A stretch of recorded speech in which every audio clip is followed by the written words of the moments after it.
भीष्म पितामह का जन्म एक अद्भुत घटना से होता है।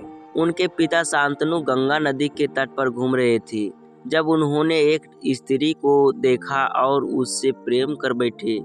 वह स्त्री गंगा देवी थी। शांतनु ने उनसे विवाह की इच्छा जताई।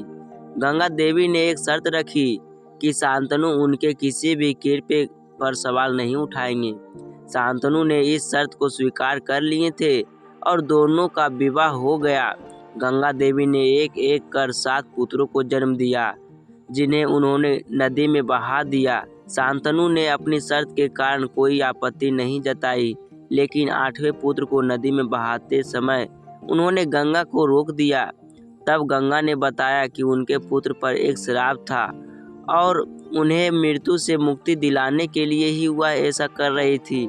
8वां पुत्र देवव्रत था जिसे गंगा ने शांतनु को सौंप दिया और स्वयं नदी में विलीन हो गया। देवव्रत का पालन पोषण गंगा ने किया और उन्हें युद्ध, धर्म और वेदों का ज्ञान महान गुरुओं से दिलवाया। उन्होंने परशुराम और बृहस्पति जैसे महान आचार्य से शिक्षा प्राप्त की, जिससे वह एक अजेय योद्धा और अत्यंत विद्वान बने। शांतनु ने बाद में सत्यावती नामक मछुआरे की कन्या से प्रेम किया। सत्यावती के पिता ने यह शर्त रखी कि सत्यावती का पुत्र ही हस्तिनापुर का राजा बनेगा। शांतनु इस शर्त को मानने में संकोच कर रहे थे क्योंकि उनके पहले से ही देवव्रत जैसा योग्य पुत्र था। देवव्रत का जब यह पता चला तो उन्होंने अपने पिता की खुशी के लिए राज त्यागने का निर्णय लिए। उन्होंने प्रतिज्ञा की कि वह जीवन भर ब्रह्मचारी रहेंगे और सत्यावती के पुत्रों को ही राजगद्दी पर बैठाएंगे। इस कठोर प्रतिज्ञा के कारण उन्हें भीष्म कहा गया है, जिसका अर्थ है जिसने भयंकर प्रतिज्ञा ली हो। उनकी इस प्रतिज्ञा से प्रसन्न होकर शांतनु ने उन्हें इच्छा मृत्यु का वरदान दे दी, जिससे भीष्म पितामह अपने इच्छा अनुसार मृत्यु को चुन सकते थे। भीष्म पितामह ने हस्तिनापुर में सिंहासन की रक्षा के लिए अपना जीवन समर्पित कर दिया। उन्होंने राज्य के विभिन्न संकटों में महत्वपूर्ण भूमिका निभाई। उन्होंने हस्तिनापुर के राजकुमारों को शिक्षा दी और उन्हें धर्म और न्याय के मार्ग पर चलने की सलाह दी। भीष्म पितामह के मार्गदर्शन में ही धृतराष्ट्र, पांडु और विदुर का पालन पोषण हुआ। भीष्म पितामह ने हस्तिनापुर के विभाजन और पांडवों तथा कौरवों के बीच बढ़ती दुश्मनी को रोकने के लिए कई प्रयास किए। वह चाहते थे कि कौरव और पांडव शांति से रहें, लेकिन दुर्योधन और शकुनी के कारण हस्तिनापुर में युद्ध का माहौल बन गया। कुरुक्षेत्र के महायुद्ध में भीष्म पितामह ने कौरवों की तरफ से भाग लिया। हालांकि वह पांडवों को भी अपने पोतों के रूप में मानते थे और उनसे व्यक्तिगत दुश्मनी नहीं थी, लेकिन उनकी वफादारी कौरवों के प्रति थी क्योंकि वह हस्तिनापुर के राजगुरु थे। दुर्योधन के अनुरोध पर भीष्म पितामह कौरव सेना के सेनापति बने। भीष्म पितामह ने महाभारत के युद्ध में अपनी अद्वितीय योद्धा क्षमता का प्रदर्शन किया। उन्होंने पांडवों की सेना को भारी नुकसान पहुंचाया और कई बड़े योद्धाओं को पराजित किया, लेकिन उन्होंने युद्ध के नियमों का पालन करते हुए अपने सिद्धांतों का पालन किया। वह स्त्रियों और कमजोरों पर आक्रमण नहीं करते थे और युद्ध में अधर्म का पालन भी नहीं करते थे। भीष्म पितामह के कारण पांडवों को युद्ध में भारी कठिनाइयों का सामना करना पड़ा। कृष्ण ने पांडवों को सलाह दी कि भीष्म पितामह को पराजित करना तभी संभव है जब वह स्वयं लड़ाई करना छोड़ दें। इसके लिए कृष्ण ने भीष्म पितामह से उपाय जानने का अनुरोध किया।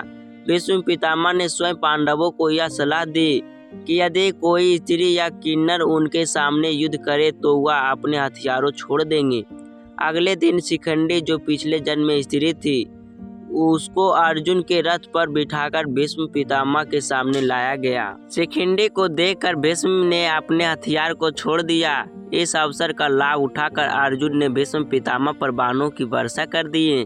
भीष्म पितामह घायल होकर बाणों की सैया पर लेट पड़े, लेकिन उन्होंने तुरंत मृत्यु को स्वीकार नहीं किया क्योंकि उन्हें इच्छा मृत्यु का वरदान मिला था। भीष्म पितामह ने बाणों की सैया पर कई दिनों तक कष्ट सहे। उन्होंने यह प्रतिज्ञा की कि सूर्य उत्तरायण में प्रवेश करेंगे क्योंकि शास्त्रों के अनुसार उत्तरायण में शरीर त्यागने से आत्मा को मोक्ष प्राप्त होता है। जब सूर्य उत्तरायण हुआ तब भीष्म पितामह ने अपने प्राण त्याग दिए। उनके अंत समय में युधिष्ठिर ने उनसे धर्म, राज और नीति के विषय में ज्ञान प्राप्त किया।